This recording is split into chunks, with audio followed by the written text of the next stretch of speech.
Here we go.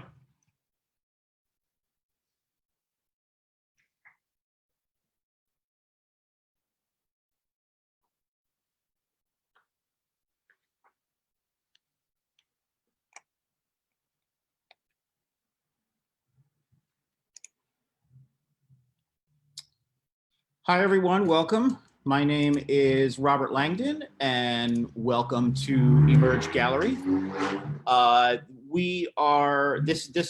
This event is Writers Respond to Tell Me a Story. I'll tell you a little bit about the project itself. It's an exhibition here at the gallery in Saugerties, New York, and it's supplemented with additional works on artsy.net, and you can also see the works on Artsy as well. The whole idea behind the show is I have pulled together a collection of some narrative work. So I'm inviting writers to come on in throughout the month or to look at the work virtually on Artsy and respond to a piece that they're that they're responding to. It could be a poem, a personal essay, a short story. Been gathering some really wonderful work from people all over. And today we're going to share what has been created in response to some of the work that is on the walls. I'll also continue to upload the responses onto the website. So if you do feel inspired at all to continue writing or to write something for one of the works in the show, then please do so and send it my way, emergegalleryny@gmail.com. And I would love to post it on the website. So, okay, so what we're gonna do is I'm gonna read some poetry and some writings on the behalf of some artists that can't make, or some writers that can't make it. Teresa Landy Daniel is also going to be doing the same. She's here with me. And then we've got a handful of poets who have responded to the work that are gonna join us via Zoom. So the first thing I'm going to do is give you a little tour of the gallery with some of the work on the walls. And again, you can view all the work on artsy.net. Here we go. We've got a piece coming up for that. I included a little bit of abstract here and there because people respond very differently to abstract. So I thought it would be very curious to see how people would respond to abstract work, or some of the abstract work that's on display here. Okay. Oh. There also, beginning of the month, I did a virtual artist discussion and tour of the exhibit, which you can find on YouTube. I was joined by a handful of the artists who created the work, who talk about their work, and a few other things. You'll get to see every piece that's in the show. So that's archived on the YouTube channel. There are a few pieces that are missing from the walls. They have gone home with some new buyers. Let me pull out a little more for this one here. Okay. All right, and we have a wonderful window installation by Robert Latch, a New Jersey artist. And if you feel inspired by that exhibition as well, or installation, please go right ahead. Okay, so what I'm gonna do is I'm going to bring in Suzanne Bennett. Suzanne is the mastermind behind Shout Out Saugerties. So Suzanne's gonna tell us a little bit about a project that we have going on. Actually, you want to, how about we do it over here? Sure, yeah, sure. That would be great. Okay, perfect. Some of this wonderful art as a backdrop. Well, first, let me just say that we have just concluded the summer and fall season for Shout Out, and we partnered with the Saugerties Public Library, and we performed many, many, many events in their back lawn. Everything from play readings to music to mask making to drumming. We had just a wide variety of things for family-oriented adults, all kinds of audiences. And we have all of that is the pictures from that event are on our website at shoutoutsocrates.org. So you can take a look and see what some of those events were. We'll be announcing more things coming up soon. So keep watch on our website. The new project that we have going on was brought to Shout Out by Nina Schmidbauer, and it just a few weeks ago, she had this wonderful idea and came and said, would we sponsor it? Would we host it? And I said, absolutely, this is terrific. So what it's called is Communities for Social Justice. And a number of artists have agreed to take slogans and to make art around that particular slogan and to decorate those slogans. And Nina and two of the people who are helping her, Brittany Bernard and Suzanne Wald-Balsamo, have been going to merchants and talking to merchants. We have over 20 stores who very eagerly agreed to put slogans in their windows, such as Think Globally, Act Locally, Abolish ICE, Save Our Environment, Careers Have No Gender. So it will give a particular humanitarian picture of Socrates. I think it'll be wonderful as people stroll around our village streets and see the values that this community is espousing. We still have a few slots. And so if any of you artists out there would like to join in this project, then write info@shoutoutsocrates.org and let us know you're interested, and we'll contact you. You need to do that soon though, because the deadline is this coming Thursday when they will be collected and then put up in the windows, and we'll be there for primarily the month of November. Look forward to seeing you around the village and hope to hear from some of you. We certainly would like to have more join in. All right, great. Thanks, Suzanne. There was a great season for Shout Out Socrates this year. And I think that with everything that's been going on, they certainly stepped up and provided much needed art to the community, and especially at a time when we need it the most. Art can heal. All right, let's get to the writings. First piece that I'm going to bring up, the artist, Lucinda Abra, who also wrote a piece for her work. So let me share my screen here, and we will bring up the artwork so you can have a look at it.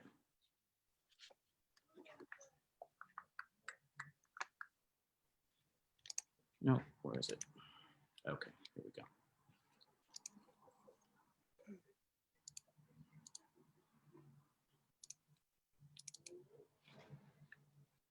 All right, this is Fear, called Fear by Lucinda Abra. It is encaustic and mixed media. So let me bring Lucinda up and all right. Lucinda, welcome. Always a pleasure to have you, to have your art, and especially to have your writings. So I really appreciate you participating in the show in both ways. So I do have Lucinda who's going to read her piece for Fear. And then I've got one more artist that has also responded to Fear that we will bring up. And that artist is Mark Blickley. So welcome, Lucinda. Thank you. Fear in 3 acts. Act 1, Nina. Lock down, lock the door. Shut the lights off, say no more. Go behind the desk and hide. Wait until it's safe outside. Lock down, it's all done. Now it's time to have some fun. That's a song we practiced, but really we never imagined it would happen in our school. The rhyming, the hiding under the desks, it was just a game, a weekly break from our regular lessons sandwiched between English and math. We goofed off, talking, making faces, passing notes, Because really, who could believe shooters would come to our school? Trying to inspire us to take it more seriously, our teacher, Mr. Bauer, reminded us that all the kids in America were learning the same melody that we sang off key while ridiculing his ridiculous paranoia. When we went into lockdown, I thought it was just a bigger practice exercise like a fire drill. Everything happened so fast. There were these loud bang, bang, bang. I froze while Mr. Bauer pushed his big desk against the door. It made such a loud scraping sound that the shots seemed quieter, at least for a few long seconds. He was trying to look calm, but sweat poured down his beefy face. I almost threw up when he shut off all the lights, but I pushed my fingernails into my hand to make my brain go in a different direction. Unexpectedly, some of my classmates piled into the coat closet along the back of the room, making quiet, fearful mumbles as they ran. The gunshots kept coming closer. The coat closet was so full that the door wouldn't close all the way. I could see my friend Jamie's arm poking out. Finally, I even reacted. So like in our drills, I squished under my desk. It was like on TV, but way more scary.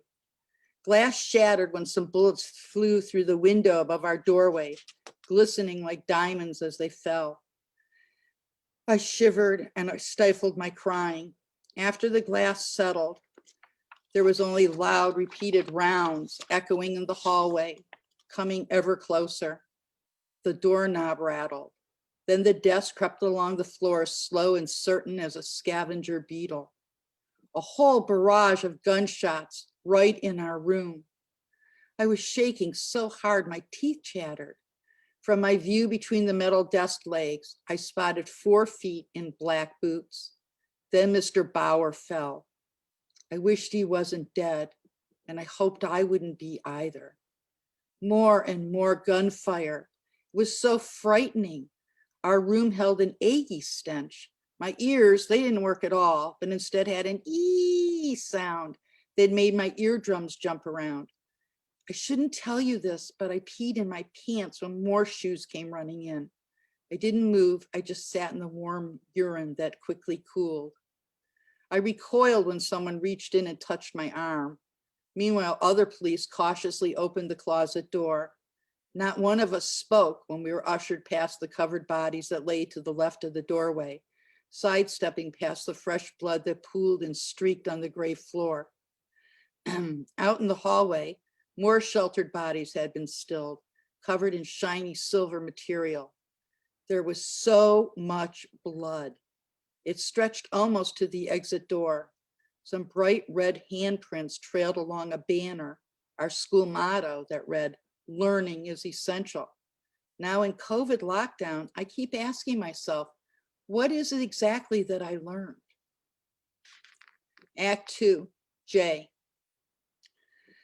I did everything I was supposed to. I made my family proud, joined the Army after 4 years of college and made specialist, graduated from law school, top of my class, was hired at a well-respected firm, McMaster Bishop Craw, made junior partner, bought my mom and me a house in a nice neighborhood.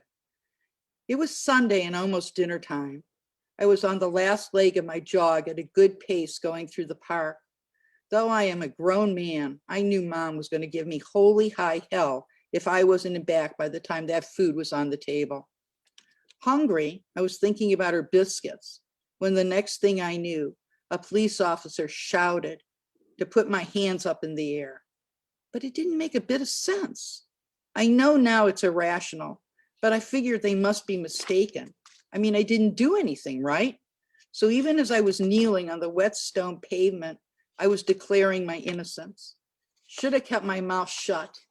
Even a simpleton knows that a black man should keep quiet. But I was scared. And when I'm scared, I tend to talk too fast and, well, admittedly, too much. And that's when I got tased.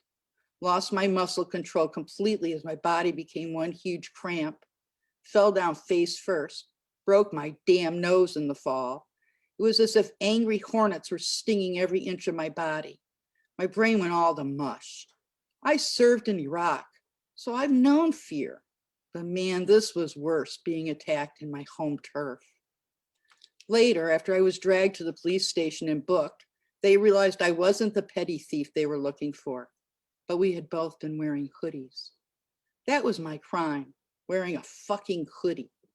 Of course, it took an overnight stay in a cell to clear up the misunderstanding.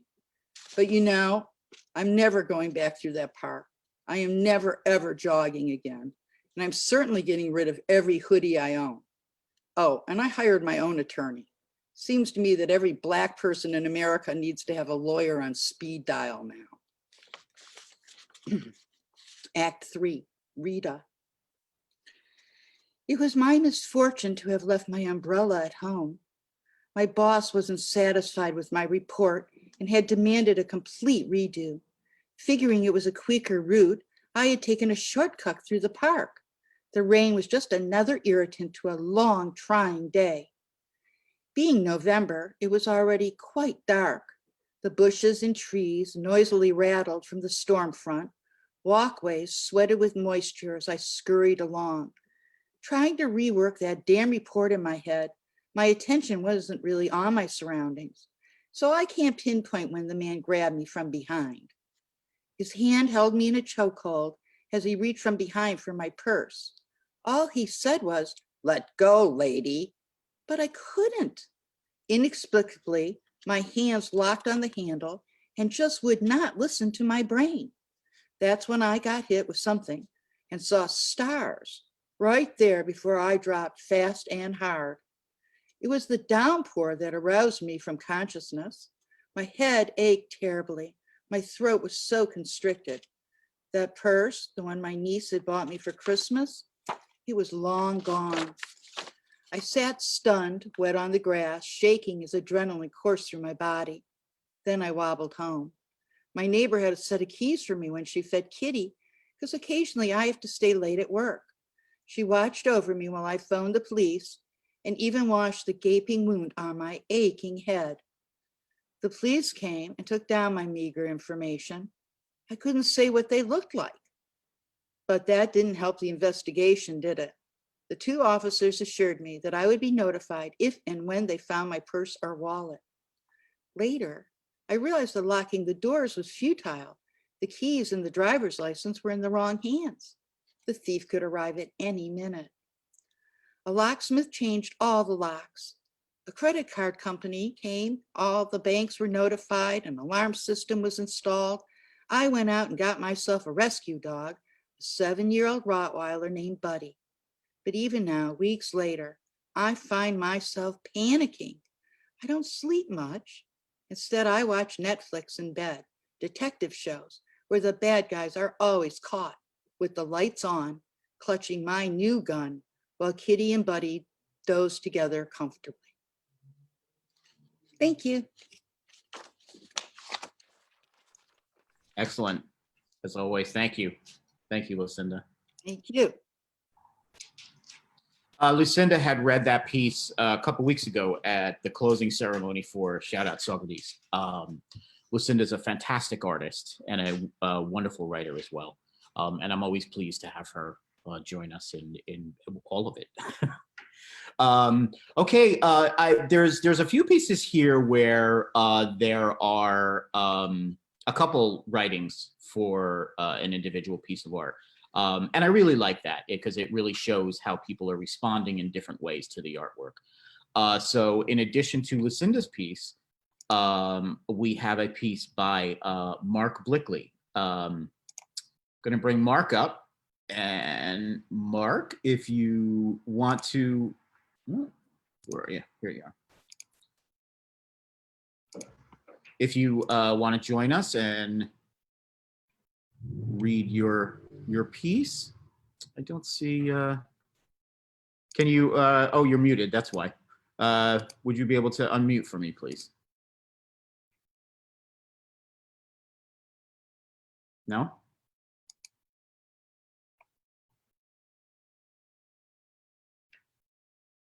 Okay. Here we go. Mark, are you here? Are you with us? Okay, what I will do, if it's okay, I'll go ahead and read Mark's piece. All right, let's see here.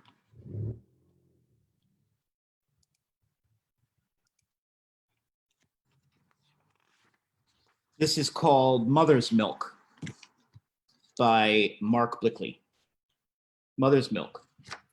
You lactate a complex flow of contradictions that dribbles down my chin with the shame of a stain. I want to forget the day I found that first red stain on my 10-year-old's Wonder Woman panties. Terrified, I run upstairs to tell Nana. My gentle grandmother slaps me across my face. I cry, "Why did you hit me?" Nana says, "Ask your mother when she comes home from work." The moment I hear your key click in the keyhole, I run to the door. When I speak, you slap my face too. You who never laid a hand on me. Why? You shrug. I don't know. It's what mothers do. That's what Nana did to me. Why didn't your mother's milk offer me the nourishment and immunity from judging myself as being nothing more than my menstrual flow? From fertility to maternity to menopause, must I believe that I am simply what I bleed? Your milk sours in my mouth whenever you try to convince me your slap was done with love to awaken me from my childhood slumber.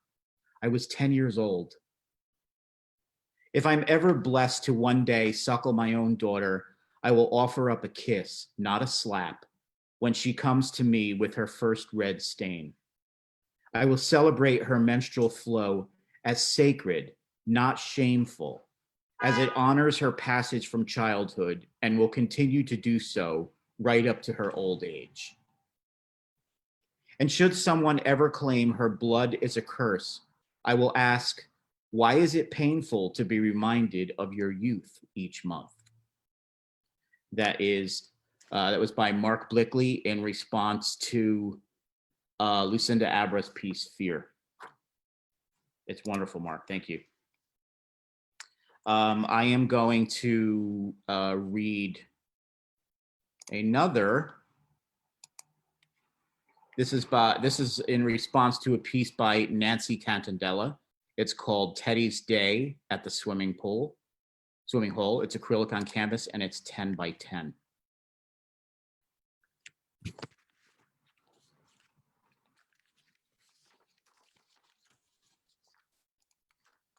All right.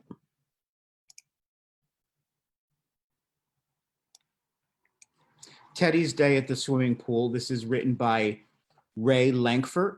It's called The Day Ruby Left Us. The day Ruby left us, I had no idea it was going to be our last day. Although in retrospect, I can see there were obvious signs. But that morning, the puppy woke us, growling at something in the yard, and circled the bed like a shark until Ruby and I finally decided to rouse ourselves to see what was up. By this point, Ruby's eyesight wasn't great, and her hearing was even worse. So I don't know whether she would have lost her footing anyway, or whether the puppy's overly eager good morning greeting caused her to slip. But there Ruby was, sprawled on the floor, with all four paws going in different directions. And in her effort to get back up, she lost control of her bladder. They quickly helped her stand and ushered her onto our raised deck. And I should have. To this day, I kick myself that I didn't. I should have gone onto the deck with Ruby and carried her down to the yard as I had every other morning of the previous year. But I didn't have pants on, and my nearest neighbor was an early riser who frequently sat on his deck bird watching with binoculars. And from whatever stupid reason, instead of going out on the deck in my underwear and carrying Ruby to safety, I opted to put on pants. I reached the door in time to see Ruby blindly tumble off the edge of our deck. The fall wasn't far, 20 inches tops, but for a blind dog who couldn't brace himself for the landing, it was horrific to watch, even though she stood immediately after and stumbled through the ornamental grasses and onto the lawn, seemingly unfazed. Why had I stopped to put on pants? Why? Instead of taking both the dogs on our usual morning hike, an easy one, 1 mile loop that took us along a stream where Ruby could swim. She loved to swim. I decided to walk the dogs separately, taking the puppy on the hike, then taking Ruby for a shorter, calmer walk with just the two of us afterwards. I sensed we need some solo time. It was late July, and by midday, I was already oppressively hot. Ruby was a black, thick-coated mutt, a mix of Labrador Retriever, Chow, we think, and Border Collie. Swimming had always been her favorite pastime. So after our walk, I led Ruby to our swimming hole, which was just across the street from our house. We hadn't been there in a few months because the puppy was terrified of water. I cringe when I remember this now, but at the time, I couldn't understand why Ruby hesitated on her way down to the stream. Sight or no sight, she had always drugged me toward any body of water we came across. I picked her up and carried her down the muddy slope, across the algae-covered rocks, down the tree root-covered ledge and onto the stream's pebble shore. But Ruby still seemed uncertain about the whole situation. Even with the water lapping about her feet, she who had once swum out into the mighty Hudson River in the shadow of the little red lighthouse and the GWB in pursuit of ducks, she who had leapt with abandon onto the enormous water fountain in Eden Park in Cincinnati, Ohio, she who had eagerly paddled the rivers that course the trails along the Blue Mountain Parkway on one of our road trips, she who had never missed an opportunity to jump in the mill stream on our daily walks around the Como Trail. She didn't seem to know what to do with water. Fully clothed in jeans, sneakers, and a t-shirt, I led her into the water and slipped my arms under her belly so that I was supporting her if I were a parent teaching a child how to float. Pivoting on my feet, I moved Ruby to the left, then to the right, back and forth, back and forth. Suddenly, a light came on in her eyes, and she began to paddle as I held her. I released her, and she swam across the stream with me swimming behind her. We circled and swam toward the other side again, back and forth, and though the swimming hole was crowded, she knew me. She knew where I was, and I knew her. She woke me at 2 a.m. having seizures. I sang, "You Are My Sunshine," on the frantic ride to the emergency vet in Kingston. The vet said Ruby had likely had a massive stroke and that would only get worse, not better. And though I tried to calm her, Ruby was frantic, panting and careening in a tight circle. The vet explained that one side of Ruby's brain was damaged. That's why she could no longer walk in a straight line. She said Ruby likely didn't know who I was or who she was. I rocked her in my lap as the vet administered the first shot to calm Ruby's nerves. I whispered in Ruby's ear, telling her she was the best dog in the world, and I thanked her for coming into my life. I spooned on the floor beside her as the vet returned with a second shot, releasing Ruby from her fear and pain. Later, when I slept, I dreamt I was with Ruby. We swam back and forth, back and forth. Okay, that is by Ray Lankford.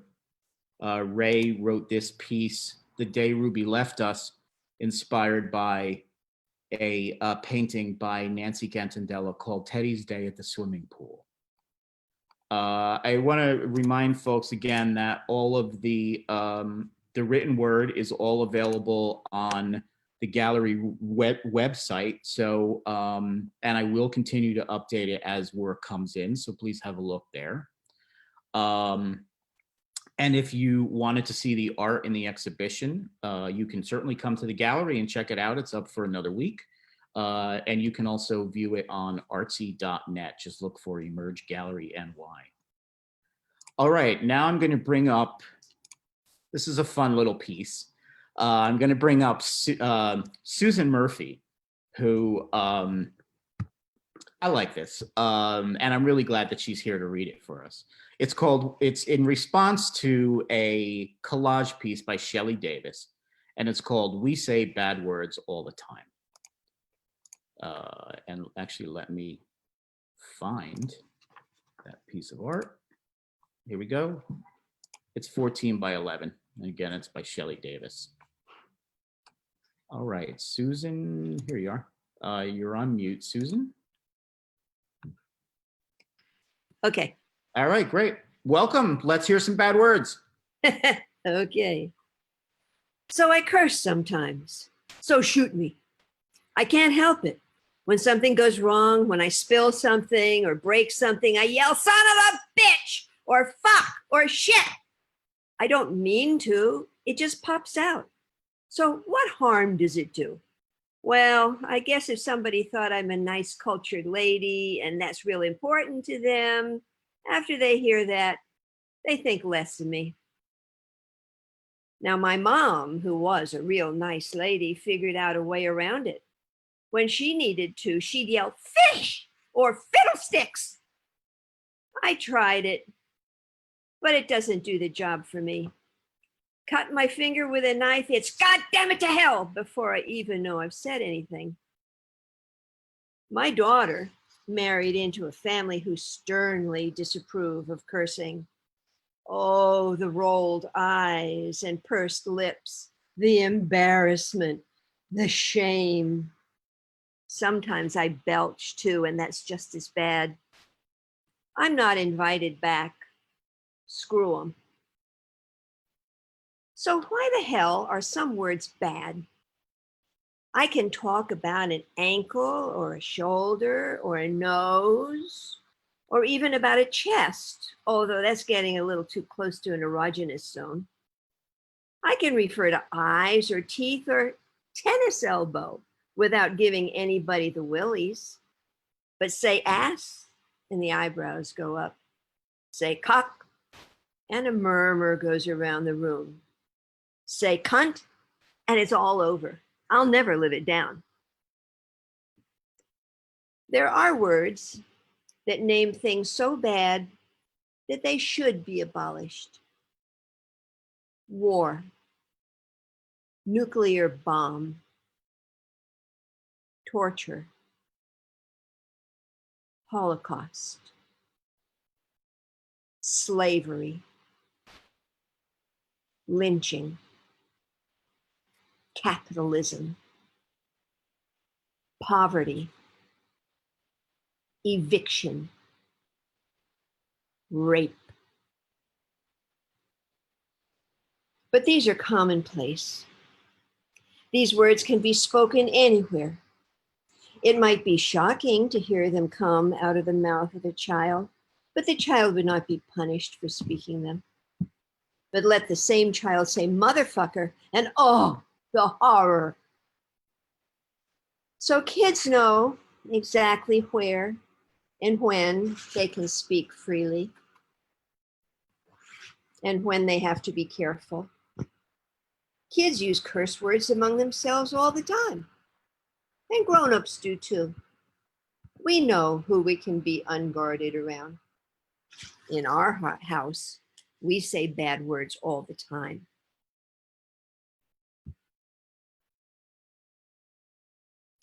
I love it, Susan. Thank you, Robert. When I saw this first come in, I was like, is this really Susan Murphy? That nice lady? Yes, exactly. Okay. Thank you, Susan. All right. I'm going to be bringing up a guest reader that's going to join us tonight. She is she's going to be reading a piece inspired by Michael Egan's work called Vincent Starr. This is a response written by Shalom Aranas. And it's, I think it's called Vincent Starr as well. Let me just make sure that you're seeing the image. Actually, you're seeing a side view image of it. Let's see if I can bring up another There you go. Great. Okay.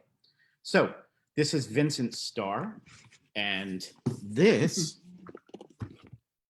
we have here. All right. Yeah, you Is do. Teresa Landy Daniel.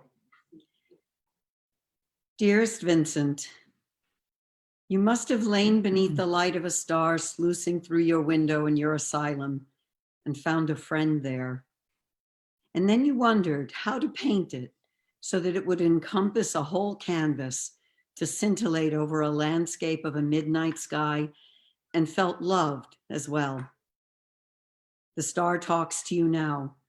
It does not do so in so many words, but you hear it whisper and cajole like a teasing lover.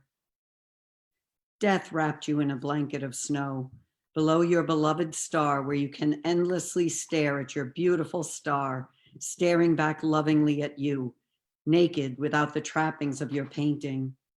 Just a star now, a vanguard to the artist who made her famous in ways the way midnight can be just as bright as sunflowers owned by the sun. Now the star owns you. Love, Shalom.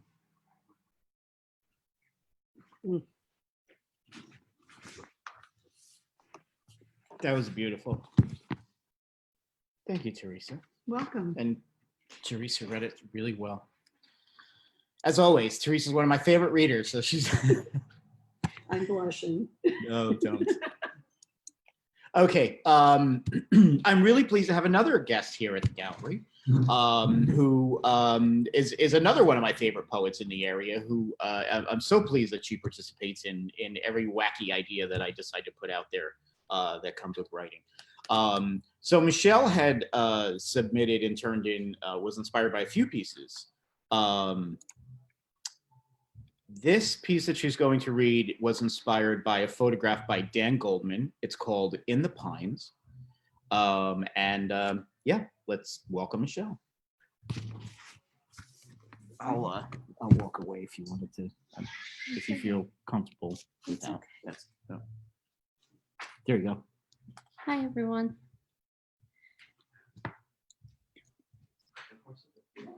In the pines, a blustery wind sends a chill, scrapes wooded branches, thrusts shadows and full moon's light, scattering them on a bone cold Hallows Eve. We lie anxiously awaiting for the 12th hour, night that brings forth the veil between worlds will rip and scratch its way apart. Crawling through the veil, splatters behind centuries of ancients to remain. Untamed crones, accursed maidens, the time has come for their return. They're calling to rid the earth of evil and bring eternal healing to Gaia, truest equality and peace to all. You're right. Thanks, Michelle. You're welcome, Robert. And we will, Michelle, we'll be back in a little bit. Teresa, you're up again. This is Streets of Prague. The piece of art that you see in front of you is called Streets of Prague. It is by Robert Greco. It is an acrylic piece, 48 by 38, I believe. And then the person that had responded to this was Martina Sestakova, who is a visual artist as well. And I've exhibited a couple of her really gorgeous paintings, abstract paintings, in a couple different shows. So I'm going to bring Teresa up, who is going to read Martina's piece for us. It seems she's from Prague. She's from Prague. As far as I believe, she's from Prague. Yes. Yeah. Oh, Prague, cobblestone streets, high heels so impractical. Warm colored home, you feel like an actor in a fairy tale.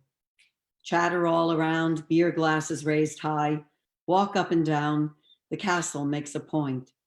Summer rainstorm over in 5 minutes, the city refreshed. ready to resume its life, filled up with centuries of stories. Home, I miss you. Love it. Excellent. I'm smiling underneath this mask. That was great. Thank you, Teresa. You're welcome. Oh, what, you're there? Okay, one more. Here again. One more from Teresa. This is a piece by Eileen Kennedy. It's called BFFs, and it is made with egg tempera. And I got to tell you, anyone that's got the discipline to create a piece like this out of something like egg tempera has definitely won me over. So Teresa's going to read a response poem by Gwyneth Green, who, again, Gwyneth is always up for the challenge when I put out a call for something like this. So Gwyneth had turned in a few pieces as well, which Teresa will be reading. So this is a good one. I thought it was very timely as well. So here's Teresa. I love Gwyneth Green's poetry. I know, right? Me too. All right, there you go. Shh, whisper, please. We believe our friend has changed, whistling her views as flighty as a bird, totally absurd. Oh, Suzanne was the sane and sensible one. Now she sings sounds never before heard. Oh, Susanna, you seem to stare into some other realm. We speak, she hears no words. Oh, Susanna, where does your mind flow? You've lost your grounding to that damn blackbird. Mm. Thank you. And I just want to take this moment to say, vote. Okay. The Orchard House.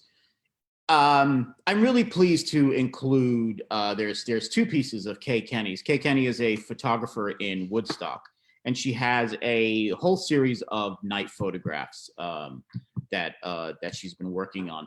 They're all long exposure, all natural light, all night photography. Occasionally she'll use something like a flashlight to highlight a certain area. This was one of my favorite pieces when I first saw it a couple of years ago. I totally responded to it, and others have responded to it as well.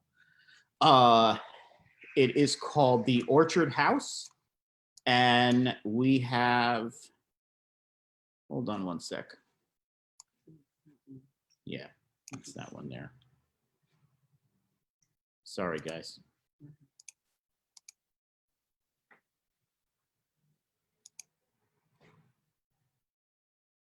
Here we go. So it's The Orchard House, and it is, we're going to bring up Patrick Hammer. Oh, great. Okay, Patrick. This is another one where there are two artists two writers that had responded to this piece. The Orchard House from 2013 for Kay Kenny, and I am going to bring Patrick Hammer. Patrick is, again, another fantastic poet that he's actually my mentor. I've known Patrick for decades, it seems like, but it is.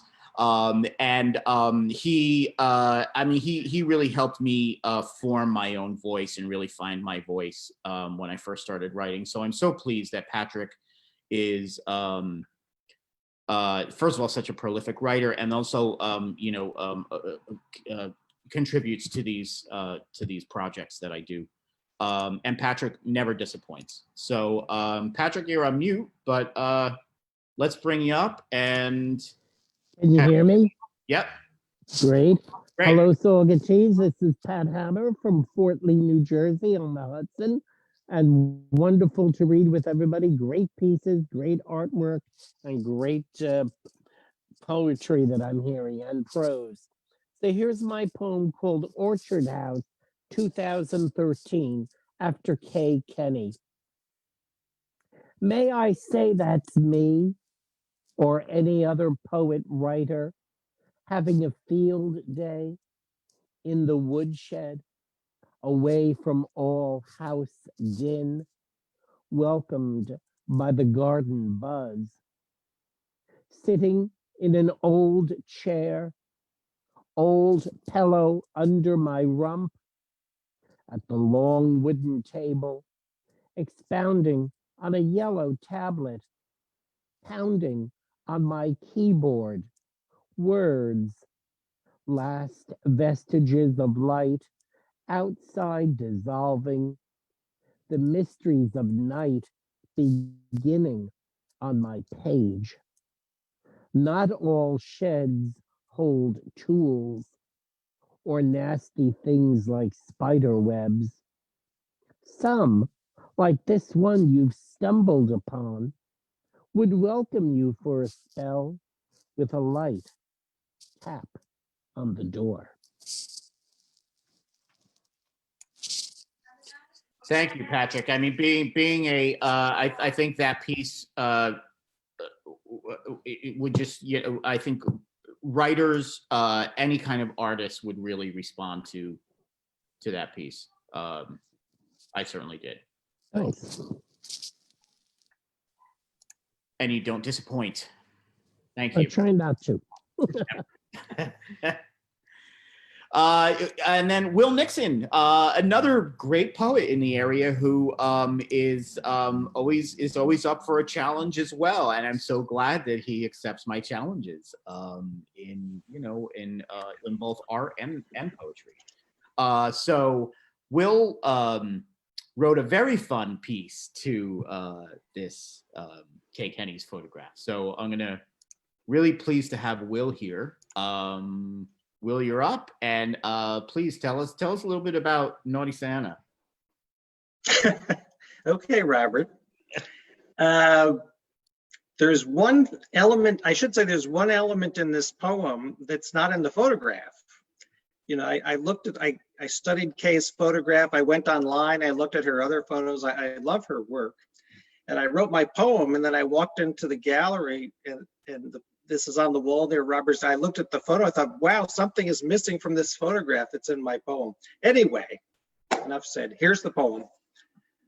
When Santa does the nasty in his red-lit love shack, and the fox arrives to steal salty underwear off the rack, when the girl shines her flashlight up to make a scary face, and the rest of us wonder, what the hell just landed from outer space? When the forest fires her decorator for such poor lighting, and the photographer fears her latest idea is kind of frightening. When the grass has nothing better to do than collect heavy dew, and the girl with a monster face begins to regret her wet shoes. When the stars start to spin like failing a sobriety test, and Santa shoves his red-nosed hussy into the position he likes best. When the rest of us wonder if we really have nothing better to do, and the fox is of the mind to find that girl for a fragrant shoe to chew. When this silly thing has enough lines to be approximating a sonnet, then doggone it, the photographer should say cheese and step on it. Great, I love it. We enjoyed that here at the gallery. Thank you. All right, I'm going to bring Patrick Hammer back. Patrick created a piece called in response to Suzanne Kirchner's Wishing Rock, which is right here. This is oil into ink and a ribbon leaf on paper. It's 24 by 30. So welcome back, PA. Very good. Everybody can hear me? Yep. Great. This is called Wishing Rocks 2017 after Suzanne Kushner.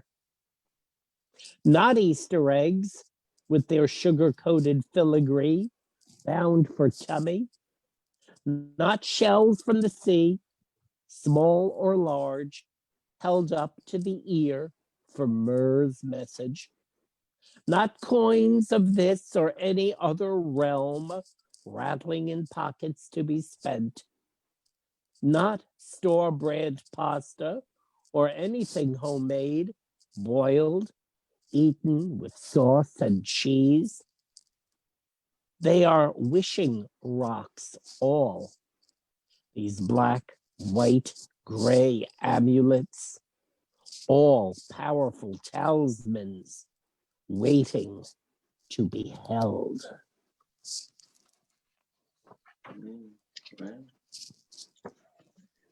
Ooh. Thanks, PH. I love it. Mm-hmm. And we're going to bring you back in a little bit. We Sure. got some more coming your way. All right. Next. This is Drowning in Gin. This is from Barbara Tepper-Levy. Barbara has been as an artist here in Saugerties. She's been in a number of the shows at the gallery, and I'm always pleased to have Barbara's work here, especially from the series that she does of line drawings inked. This is one of them. It's called Drowning in Gin, and it Gwyneth Green responded with a very fun poem. It's a lively poem called Drowning in Gin, and really pleased to have Teresa here to read it for us, because I think she'll, no pressure, but I think that she'll be doing a great job. No pressure. All right, here's Teresa. Pour me another, the better bottle. Yes, I can tell the difference between what you poured before and sapphire. Have you not noticed the color of my clothes and the bling that adorn this lovely torso? Pour me another, the good stuff. I can handle it, standing is no problem. Preference is seated when sipping. Pour me another. There are no sorrows to drown. I have found this blue bottle to be my friend and confidant. Amazingly, she never talks trash, never talks back, and always is pleased to pour me another. Okay. Thank you. Now I need some gin. I was gonna say I could use another. Oh, Teresa again. Oh, geez. Another Gwyneth Green poem. This is for Marjorie Maggid's The French Cafe. Sorry. Darling, be a dear. My coffee needs warming, and a fresh croissant would make a perfect pairing. It is Thursday morning, my day to stroll by the Seine. My feet began to hurt. Those new shoes are too tight. I feel a bit overdressed. The weather is not yet turned. I forgot the name of the avenue from whence I came. There's a lovely lady who sells flowers on Wednesdays. She saves me a perfect pink rose, telling of her grandmother, who I remind her of. On Saturdays, my son Simon brings a baguette filled with cheese and shares the past week's tits and tats. We laugh till we cry, then he hugs me before his adieu. Mondays I paint. My father's uncle was a Monet, an artist, I believe, so I try to do the family proud. They say I have no talent to tell. Ha ha, the francs I've made. Oh dear, I've rambled on. Darling, my coffee still needs warming, and a fresh croissant, s'il vous plaît. All right. Thanks, Teresa. You're welcome. I'm sure you're next, because I'm done. No, actually, we've got a few. This photograph by Will Nixon is there was quite a bit of response from this piece, not just a written response, but when people came in, they had a few things to say about it. So there's 3 response pieces for this poem. I'm going to start with the artist, Will Nixon, who's going to read his piece, and then we're going to go back to Patrick Hammer, and then over to, or actually we'll go to Jojo Murphy, and then over to Patrick Hammer. Okay, so come on, Will. Welcome back. Okay, thanks. Roots have their opinions, stubborn, stuck up, stabbing at air. They know what we fear, voices buried in soil, bones no longer bones, the truth that crawls forth to catch up with a speeding car. Nice. It's really interesting what's been coming out of this photograph. You know, where it's led different people. So that is one version right from the artist's mouth. And now we're going to bring up Jojo Murphy. Jojo, welcome. Hi. Good to see you. Thanks Thank for you. joining us and for Thanks for participating. inviting me. So Well, you we've wrote known a- each other for a long time. He inspired me. Great. Okay. We sped by, lost in thought about tonight's menu, tomorrow's meetings, and yesterday's shopping trip. Eyes on the road, mind directed inward. The fallen leaves watched us go by. They had no regrets about releasing their hold from the branch that had given them life. The twigs witnessed our passing. They had no plans for the future. They were prepared to melt back into the soil. The worms felt the rumble of our wheels overhead. They existed purely for that moment, so the shuddering of the ground did not distract from their focus.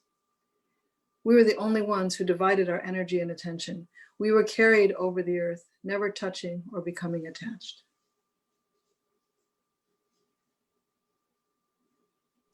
Beautiful. Thank you.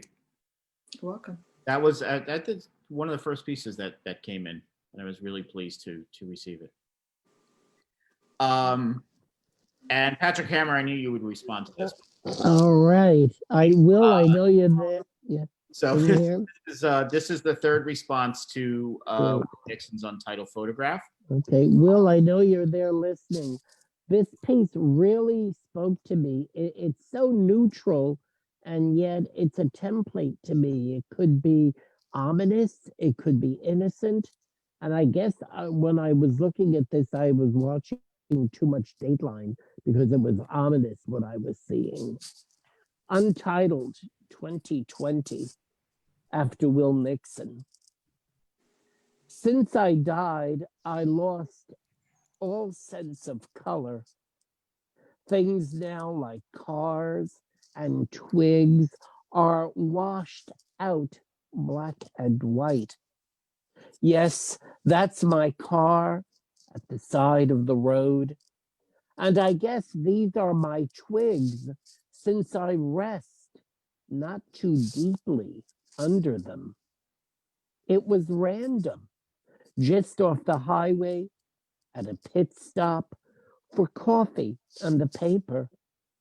He got me to follow him this far. Yes, I'll be in the Daily News, on Dateline, 60 Minutes, 48 Hours. I did not know him, did not know why he took my life. There's patience in death. I'll wait here quietly until you or someone else uncovers my name. That's pretty ominous.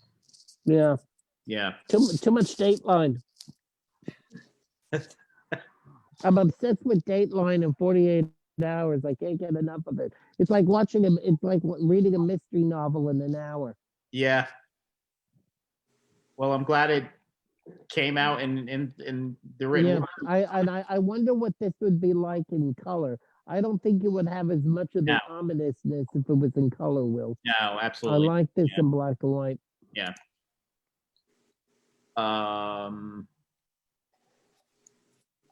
Hammer, while you're here, I'm going to have you do Trumpula, which Oh, is okay. another one I knew you would respond to. Yeah, you know me too well, huh? Yep. Let me find it. Robert, I am sorry, but I have to go. Oh, thank you so much, Susan. Wish I really could stay for appreciate the whole thing. It's wonderful. I'm loving hearing all the people read.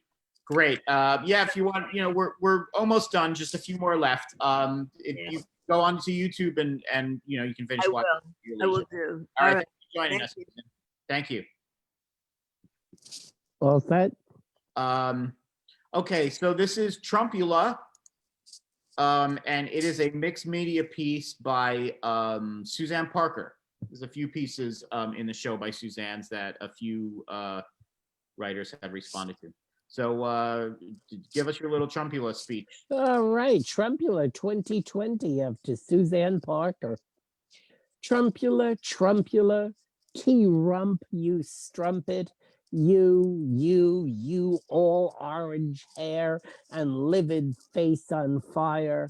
Out for blood, you vamp, teeth so sharp, sinking your ugly mug into our lives.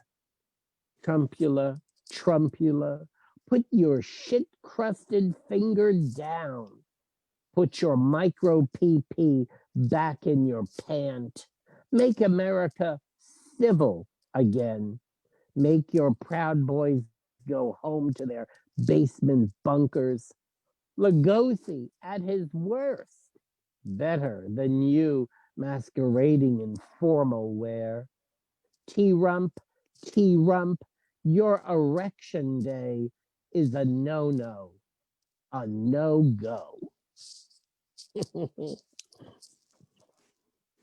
You never disappoint, PH. Thank you. Well,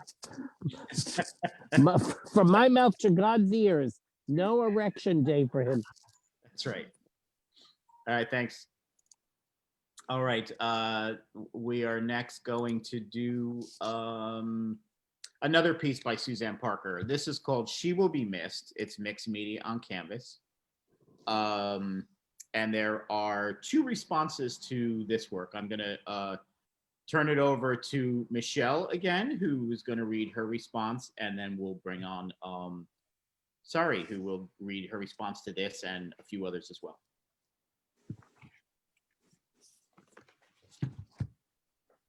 Welcome back, Michelle. Hi, how is everyone? She will be missed.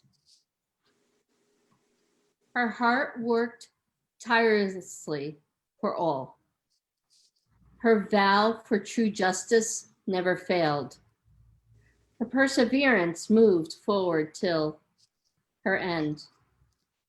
She will be missed, and our threads must stand together to form a beautiful and strong heart. Love is strength. Our threads must connect and intertwine to form a webbing of compassion. Empathy is strength. She will be missed, and we will persist. Nice.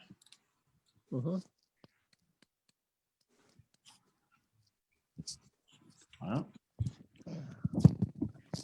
thanks, Michelle. You're And welcome, again, does Robert. not disappoint. Thank you. Now I want to bring up Sari Grandstaff. Sari is a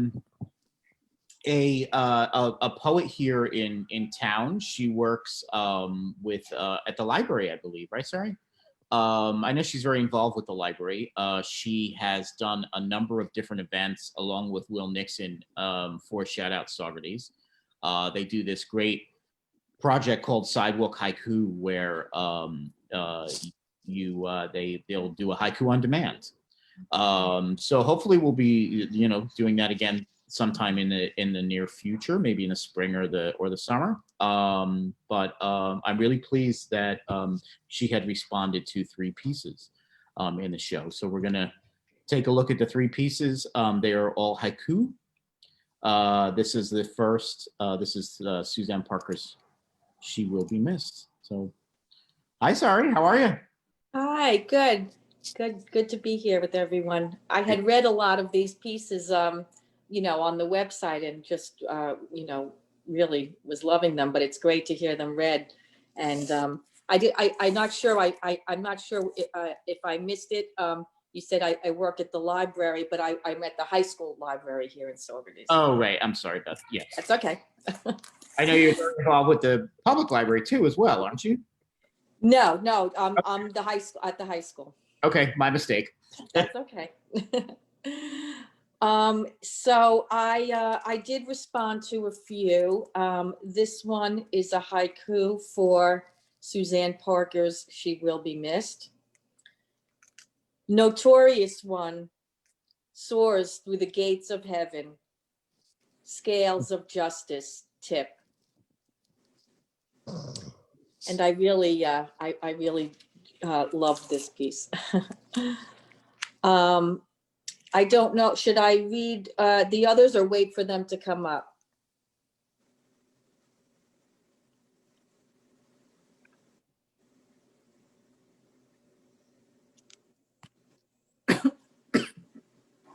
Oh, I wasn't sure if I should read the other haiku or if I should wait for them, Robert, Oh, or, I'm sorry. I was on mute. I was talking, Oh. but I was muted. I was wondering if before you read the other two, if you can just tell us briefly about haiku, the structure of a haiku, the format for those who aren't aware of it. yeah, there's a lot of variation, but English language haiku kind of has grown its own traditions, if you will. I would say that this piece that I just read, this haiku was probably really more of a senryu, and a senryu is a haiku, you know, in the haiku format, the short 3 lines, but it's more about human nature than it is about, you know, the natural world. So that would probably make it a senryu, and they can be anything from humorous. Many of them are light and funny, but anything also deep and you know, that really runs the whole gamut about human nature too. And of course, there's overlap because, you know, often haiku about nature, the person observing or who's in nature is in there as well. So yeah, it's something I really enjoy. I do hope we can get back to the with our manual typewriters and doing the sidewalk haiku, being able to interact with people. That was a lot of fun when we did that. Okay. So yeah, this piece. White Umbrella. This is another piece by Kay Kenny from her excuse me, her Night series. It's a photograph from 2015. Yeah, I really it was great to write for this piece. Kay actually lived across the street from me. Oh, great. Her home up here in Woodstock, not in New Jersey. So this was really special. This is White Umbrella 2015 after Kay Kenny. Her white umbrella casts a glow like a halo in a field of dreams. Nice. And I'm sorry, there were actually 4 that you did, not 3. My mistake. Yeah, I have a couple of more. Yeah. So we will do Margaret Stills, and this is Margaret Still is an artist here in Saugerties. This is called Celestial Storage Units, made in North Carolina, and it is acrylic, I believe. Okay. This is Celestial Storage Units, made in North Carolina. A matter of space. We're slaves to our possessions. In storage, we trust. That was great. Really nice. Okay, and then the last one is by Linda Linton. Linda is an artist originally from Britain, living in Woodstock. This is Oil on Canvas. It's called What's for Breakfast? Yeah, this was great too, because this is an experience that I had over the summer with a seagull myself. This haiku is for Linda Linton's What's for Breakfast? A seagull's question. Are you going to share that? Gives me the side eye. Nice. Great. All right. Well, thanks for joining us, Sari. Thank you. And, you know, if you're inspired to write any more, please send them my way. I'd be happy to send them out there. Thank you. All right. Thank you. I am going to read a piece. This was written in response to Rita Sherry's mixed media piece called Journey. The response is by Gwyneth Green. Sorry, Teresa. I just felt like my voice might be a little better in this one. Okay. Journey, 2017, Rita Sherry. His journey, no plan, no destination, a wandering, searching, seeking answers. Absorbing the sound, rooting to the road as the wind whips around his hollow core. He calls out, not in anger, not in despair, waiting for answers that lay in the echo of the air. Which direction should he turn? What path should he take? Not following the footsteps of those before, leaving no trace for others to follow. His past seemed wrong, mistakenly viewed, purely the building blocks, the stepping stones to now. His imprints, his history, a legacy not recorded by any. His future, this journey, his track to a discovery of self-worth. Mm-hmm. So that is by Gwyneth Green in response to Rita Sherry's Journey. And then for the last piece, I'm going to bring back Patrick Hammer. This is in response to Janet Siskin's Haunted. It's a monoprint 21 by 18. All right, you're up, Patrick. All right. Okay, I'm unmuted. First stanza, I think everybody will recognize the famous line from Rebecca. And the second stanza actually came the night before I wrote this poem. I dreamt the second stanza. Haunted 2020 after Janet Siskind. Last night I dreamt of Mandalay again. I stood cloaked in red and watched fire eat the roof and windows and walls, and all our lives collapsed. Last night I gave up again, but also dreamt a young woman from India on a bier, awaiting cremation out on dark waters, like her flowing hair. In a circle of people, she stood up, took a breath, and walked away to live again.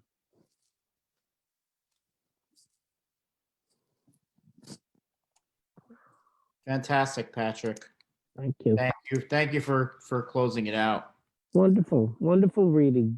Thanks, Bob. Absolutely. I'm just so pleased with all the responses that came in. I did this about 2 years ago, and it was a big success. And I think I want to do this every year because one of the things that I really enjoy doing is just getting people to be creative in many different ways, getting people's to get inspired by each other. A lot of times it's a great way for me to participate too. And actually, this piece right here, Haunted, is there's been something working in my brain for this too. Just didn't get it out in enough time. It's not ready to come out yet, but keep an eye on the website because it'll wind up there. Great. And I want to encourage everyone to, if you are a writer, to have a look at the work. The show comes down next weekend is the last day for it here in the gallery, but it's still up online on artsy.net with the work that's in the gallery plus some supplemental pieces as well. So please feel free to get inspired and continue to write. I'll continue to post them on the website. If you wanted to see the show from 2 years ago, please feel free to do that as well. That's up on Emerge Gallery NY. Some really great work. Some of the poets from here with additionals as well, and writers and Lucinda. There's a really wonderful piece of Lucinda's up there as well. So please have a look at the artwork. Have a look at the poems if you wanted to spend a little time with what you heard today. That's on Emerge Gallery NY as well. Again, I want to thank Suzanne Bennett and shout out Socrates for co-sponsoring this event. I want to thank Teresa and Michelle for being here. These days in our virtual world, these kind of events, although I've got 7 of you here, can get pretty lonely. It's good to have some actual companionship here. And thank you for Arabella for keeping everything at bay and closing the door when the trucks come by. Thanks again, everyone. Have a great week. I'm hoping to do this again coming up, and keep an eye on fun, interesting, exciting, different events that we got going on at the gallery here. Next month is a smaller work show. December is my Red Show, annual Red Show, and I'm hoping to bring back some readings too, whether it's here at the gallery or virtually. So keep an eye on that as well. All right, thanks everyone. Have a great week. Everybody go visit Bob, visit the store. Yep, come on by. Come on, visit here on the the store, weekend. go see everybody in Saugerties. I'm Yep. coming up shortly. I'm coming up for a weekend. I would love that, Patrick. I'm going to be finding something in there to buy. And Teresa too would love that. So whenever it's all good, we'll set something up. Sounds good. All right. Hang out at Bob's. All righty. Bye-bye, Bob. Keep Bye, writing. everybody. Bye. Bye, Facebook. Bye, you.